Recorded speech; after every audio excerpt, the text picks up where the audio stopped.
Pass rusher Jadeveon Clowney visited with the Browns yesterday. Cleveland pursued Clowney last offseason before he eventually signed a one-year deal with Tennessee, where he had a down year for the Titans with just 6 quarterback hits and no sacks before going on IR with a meniscus tear. And now it looks like he could possibly go back to a Browns team that already has Myles Garrett up front and added McKinley in free agency this year. So, Shannon, for whatever team that ends up signing Clowney, will he be a beast or a bust? Well, I mean, I haven't seen him be a beast in a very long time. Jadeveon Clowney has not lived up to expectations, Skip, of being the #1 overall pick. He's never had the impact like he had his sophomore year, and they made him come back for his junior year, Skip. And then he's really known for that one hit that still plays up on YouTube, where he jumped the snap, hit the guy, popped his helmet off, got the ball, scooped it up, and tried to take off running.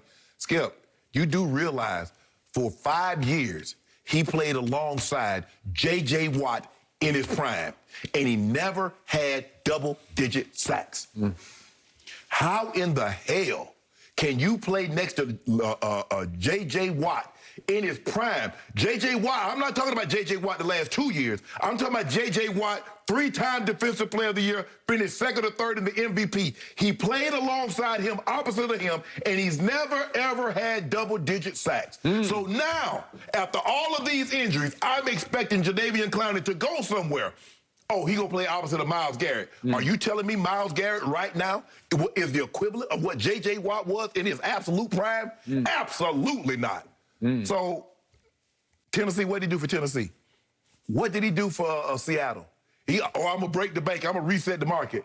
3 sacks don't reset a market. No sacks with 3 quarterback hits doesn't reset a market. Jadeveon Clowney has not lived up to the expectations. So I don't expect him to start now in year 9 after all these injuries, all of a sudden turn into a 13, 14 sack guy.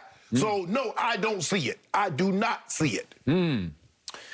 So what happened with Jadeveon Clowney in 2016? He made the Pro Bowl. Yes. In 2017, he made the Pro Bowl. Yes. In 2018, he made the Pro Bowl. Yes. Our first year, in fact, I think it was our first show ever here on FS1 on Undisputed, you were making the case that J.J. Watt was not only the best defensive player, but the best player in football. Yes. Is that in part, or maybe large part, because of the guy who was playing on the other end of the line from him? You do, before he even got there, you do realize J.J. Watt had about 2 of those Defensive Player of the Year before Jadeveon Clowney even got there.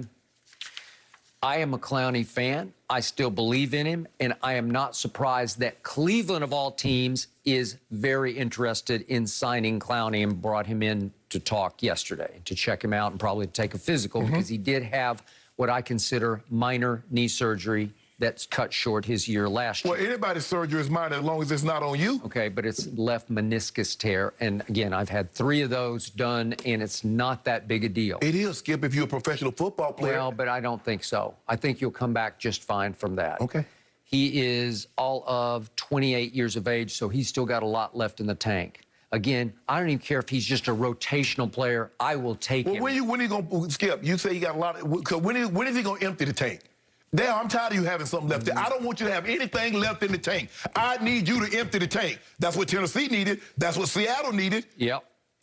Your favorite website, Pro Football Focus, they liked him last year. Again, in a fairly small sample size, they had him graded 20th of edge rushers, which is still pretty good for the limited amount of time he played. That's a small sample size. He played, what, 3 games, 4 games? I think he played 8 games last year. That's what I got. He played 8 games, and how many sacks did he have?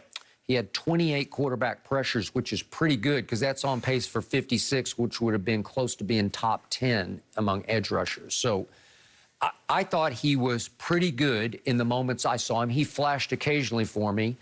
And now young Andrew Berry, who runs the Cleveland Browns and has turned them into a real live football team right before your very eyes, with a real live coach and a Baker Mayfield who's actually, dare I say, growing up right before your very eyes. They went and got John Johnson III, and then they went and got Troy Hill. And I thought they were great moves at reasonable prices. And they brought back Rashard Higgins, who I thought was Baker's favorite target. That's the one he goes to when he's in doubt, not Odell. It's Rashard Higgins. And they signed Tack McKinley, which I thought was a good move. And they signed Malik Jackson, which I thought was a good move. And they re-signed their kicker, Cody Parkey.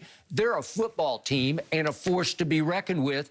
And if you add Clowney even to the Myles Garrett rotation, if you just play him X snaps, 30 or 40 snaps, but not the whole game, I think you would have a commodity that you can trust. Because to me, he's got star quality about it. I get it, he's not lived up, but yeah. I would take him on my team right now. I'd take him as a Dallas Cowboy like that. Skip, we haven't seen the impact. I got it. Based on what we saw in college, you expected him to be Aaron Donald. Yep. That's what you expected. Although his last year, it was a little shaky. It was a little hit and miss, and everybody was thinking, are you just protecting yourself? Yes, and I believe he was, because he knew it well. If I just stay healthy, I'm going to be the #1 overall draft pick. Yeah. I'm just saying for Skip, that size. Skip, the dude ran 4.6. He did. At 266. He is a freakish talent. And he still is. He's not too old at 28 to give you something. That's what's so, Skip, that's what's so disappointing. When you see guys with such God-given ability. The guy can vertical jump 40 inches at 6'6", 264, run like a deer, can lock out, he plays the run extremely well, tackle for losses. But the impact consistency that you want to see from a guy with that kind of ability, Skip, is not there. Myles Garrett had to turn into what he turned into because I didn't see Myles Garrett. I'm like, hold on, bro. You too big, too strong, too fast to just flash once or twice a game. You got to dominate. Started dominating. People look at Myles Garrett different. I don't see that in Jadeveon Clowney. Jadeveon Clowney got more God-given ability. I believe he has just as much ability, if not more, as Myles Garrett. I'm going to go more. I'll go more. He ran ankle leg on a 4x1 100-meter relay team in 4A in South Carolina. That's kind of speed he has. At a defensive end, what defensive end run anchor leg on the 4x1? I agree. I hear you. Come on. Does he have cold-blooded killer in him? He does not. Does he have that gene in him that's just high motor? No, he doesn't play that way. Yeah, it's just, Skip, with that, Skip, look at that. Look at that. His nickname should be Graveyard. Because when he leaves the field, there should be bodies everywhere. That looks like a defensive end to me. Yes! Right? He should. Javon Curse. That's what Javon Curse looked like, Skip. You saw Javon Curse, long arms, the biggest hands I've ever seen. The man had We've had 2 Javon Curse references in one show right out of the blocks. Right? You wish you had Javon Curse. I do. Javon Curse had a 5X glove. He wore a 5X glove. I got a pair of them. We traded at the Pro Bowl and we traded helmet. But, Skip, that's what... I expected Jadeveon Clowney to be a step above Jadeveon Clowney to be a step above Javon Curse. That's what I was expecting. And it has not come to fruition. I would still take him. What have I told you about all the remaining free agents? I want pedigree. That's why Minnesota made a good move to say, we want Patrick Peterson.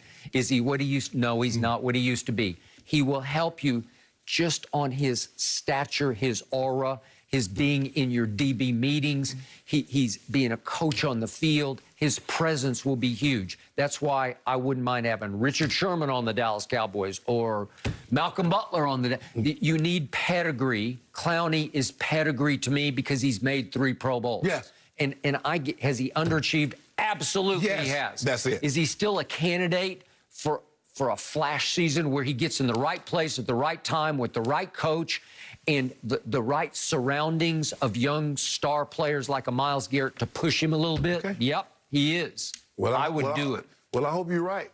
I hope you're right because Seattle didn't get the kind of production that they thought. And because Seattle traded for him. They did. Tennessee paid him and Vic Beasley big money to come there. He gave Jadeveon Clowney, 14 million? He had a lot of offers. He took that because he had his best season under Vrabel. If I'm not mistaken, Skip, that was the 2016 season in which J.J. Watt got hurt. And so that was, they put it on him, and he played well. He had 9 sacks, 9.5 sacks, and that was his best season. But what I expected of him, being with that kind of ability, he just has had the impact that I had hoped he would have. Okay. I say, way to go, Cleveland. Oh, so if they get him, you picking him to win the division if they get him? I'm leaning that direction. Go ahead, keep on leaning. Yep. I hope you don't fall over, because I got the Ravens. Okay, well, I had the Ravens, and they're going Cowboys because they're not doing anything Don't worry about that. Don't you worry about that. They got the best quarterback in the division. Don't do that. I'm thinking about that. Oh, you thinking about shake and bake? Oh, now you want shake and Thinking bake. about that. Now you back. It's starting to be 50-50. Ain't no fitting nothing. It was building. Did you see that guy? I have a He feeling went in the those are locker gonna be room, some kicked fun Jenny. You saw that Thursday night game coming up. Yeah, when okay. Lamar kicked his feet up in there for a whole quarter. I'm wrapping That this would let up Baker for think now. he I'm doing wrapping something. it up. Considering how Baker the was season doing something. started for James Harden, I cannot believe the way he's playing right now. And he got some GOAT-level compliments from a former MVP. I will give you the details. You got to hear that.